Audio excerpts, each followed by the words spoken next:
कर्तव्यों का बोध कराती अधिकारों का ज्ञान, शिक्षा से ही मिल सकता है सर्वोपरि सम्मान। नमस्कार, मैं उमा गौतम, प्रवक्ता शिक्षा शास्त्र, डाइट हाथरस। जैसा कि हम पिछली क्लासेस में शिक्षा की संकल्पना एवं विभिन्न दृष्टिकोणों से शिक्षा के प्राचीन और अर्वाचीन अर्थ को भली भांति समझ चुके हैं। आशा करती हूँ आप सभी लोग शिक्षा के अर्थ से भली भांति परिचित हैं। आज हम शिक्षा की आवश्यकता एवं महत्व अथवा शिक्षा के कार्यों के विषय में विस्तार पूर्वक चर्चा करेंगे। जैसा कि हम जानते हैं कि शिक्षा व्यक्ति की मूल आवश्यकता है। मानव को मृत्यु पर्यंत तक शिक्षा की आवश्यकता रहती है। बालक के व्यवहार में वांछनीय परिवर्तन करने के लिए व्यवस्थित शिक्षा की परम आवश्यकता है।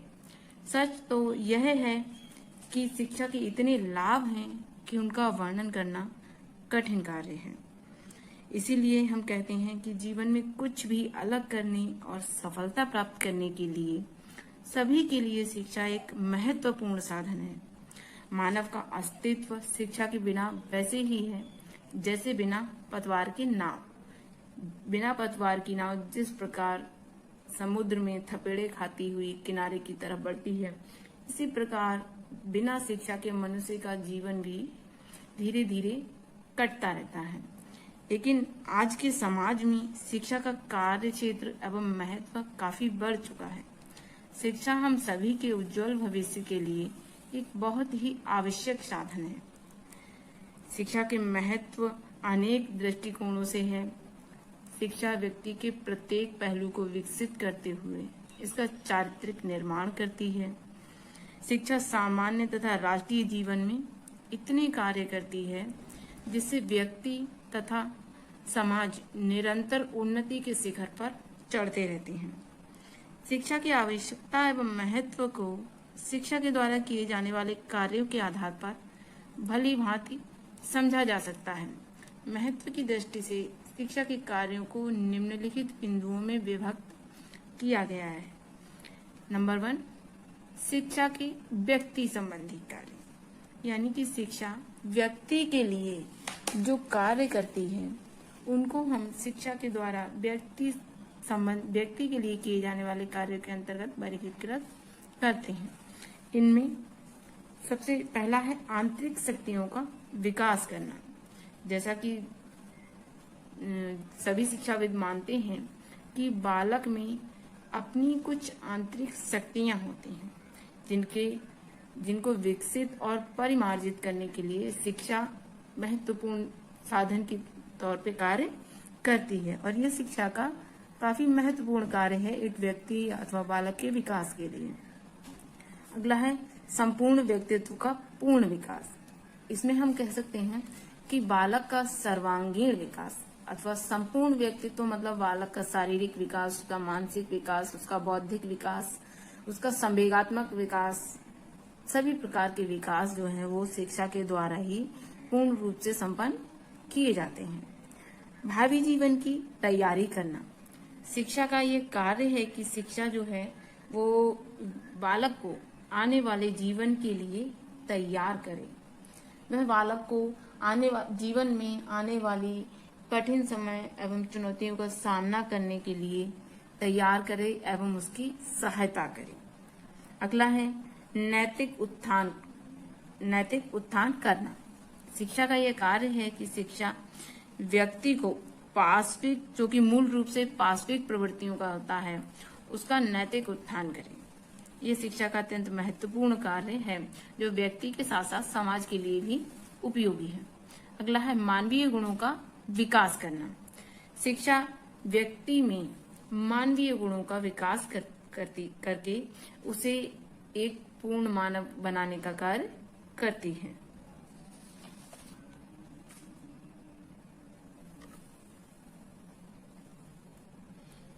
इसके पश्चात है अनिवार्य आत्मनिर्भर बनाना।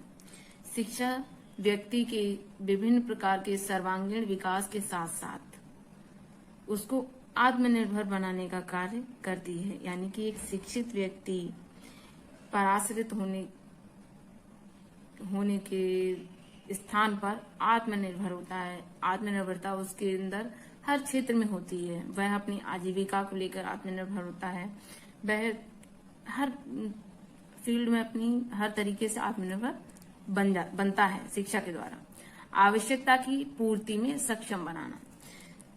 शिक्षा का कार्य है कि व्यक्तियों की जो आवश्यकताएं हैं या किसी एक व्यक्ति की जो आवश्यकता है, शिक्षा व्यक्तियों को इतना सक्षम बना देती है कि वे अपनी विभिन्न प्रकार की आवश्यकताओं को उचित रूप से पूर्ति कर सकता है।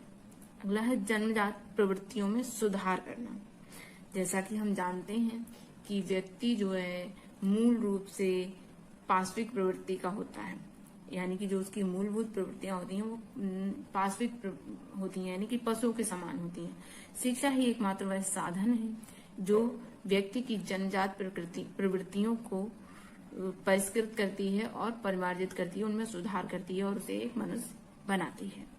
अगला है समाज संबंधी शिक्षा के कार्य, यानी कि शिक्षा के वह कार्य जो समाज के प्रति किए जाते हैं उनको हम इस श्रेणी में रखते हैं, क्योंकि समाज जो है वो संस्था है जो लोगों के द्वारा लोगों के लिए बनाई गई है और इसके कुछ ना कुछ नियम होते हैं। जैसा कि हम जानते हैं कि किसी भी संस्था को चलाने के लिए अपने कुछ नियम होते हैं, तो समाज भी एक संस्था है।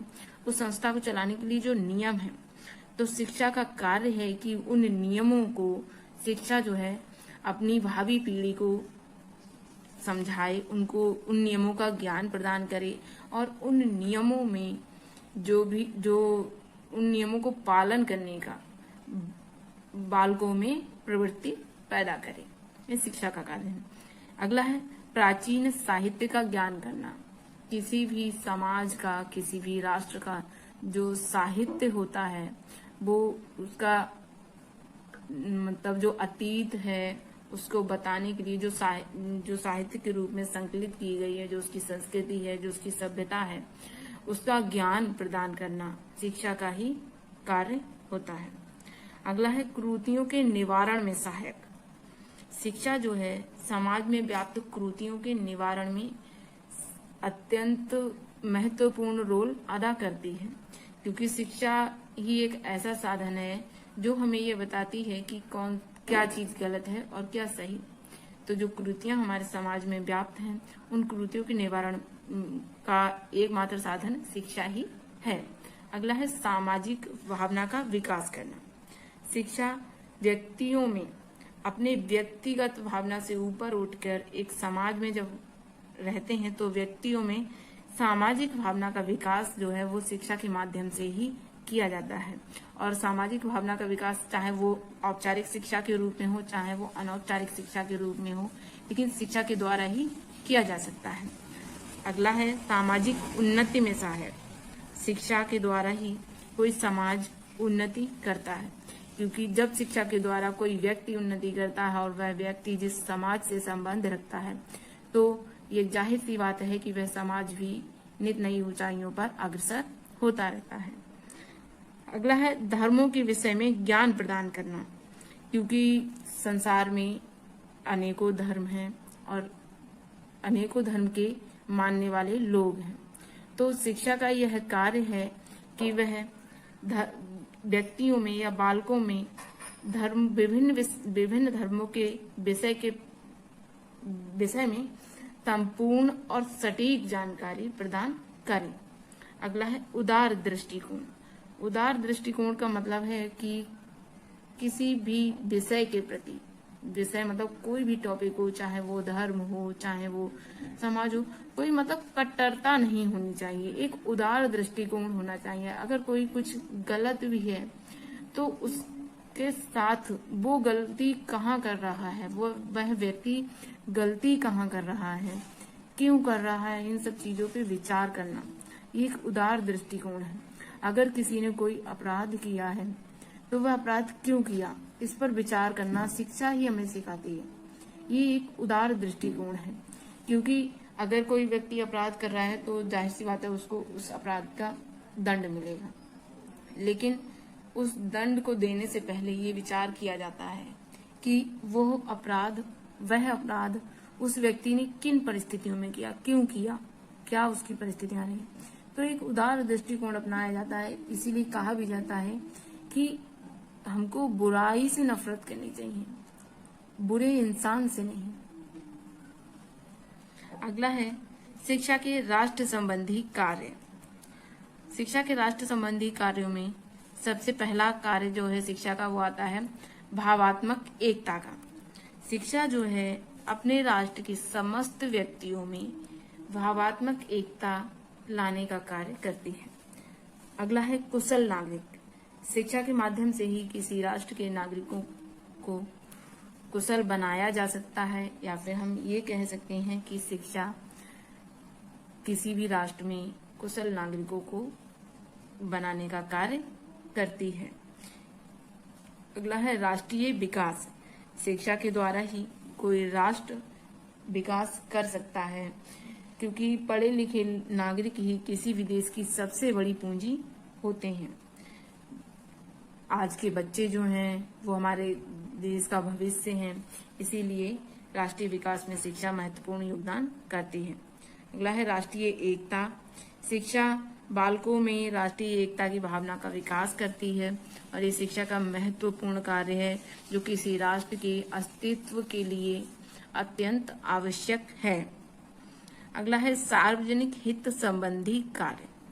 शिक्षा व्यक्तियों के अंदर यह भावना विकसित करती है कि वह व्यक्तिगत हित से ऊपर सार्वजनिक हितों को रखते हैं और अपने राष्ट्र के हितों को रखते हैं। राष्ट्रीय आय संबंधी कार्य।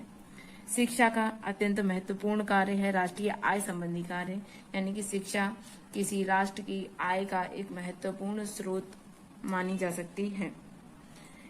वो इस तरीके से कि शिक्षा एक जो शिक्षा के क्षेत्र में जो इन्वेस्टमेंट किया जाता है उससे जो आय होती है वो एक माध्यम है, और शिक्षा जो मानव संसाधन उत्पन्न कर रही है वो भी एक प्रकार से आय का स्रोत होते हैं। तो इस प्रकार शिक्षा राष्ट्रीय आय का कार्य, आय संबंधी कार्यों को संपन्न करती है। राष्ट्रीय अनुशासन। शिक्षा के माध्यम से ही किसी भी राष्ट्र में कोई अनुशासन विकसित किया जा सकता है, अतः शिक्षा राष्ट्र में अनुशासन को लाने का कार्य करती है। अधिकारों तथा कर्तव्यों का ज्ञान। शिक्षा किसी राष्ट्र के नागरिकों में अपने अधिकारों के साथ ही साथ कर्तव्यों का ज्ञान प्रदान करने का भी कार्य करती है। अगला है शिक्षा के वातावरण संबंधी कार्य।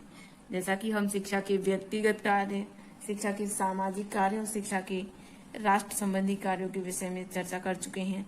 अब यहाँ पर शिक्षा के वातावरण संबंधी कार्य, क्योंकि मनुष्य जो है जहाँ रहता है उसके चारों ओर का जो आसपास का जो माहौल होता है उसको हम उसका वातावरण कहते हैं, या जहाँ रहता है उसके आसपास का एरिया जो होता है उसको हम उसका वातावरण कहते हैं।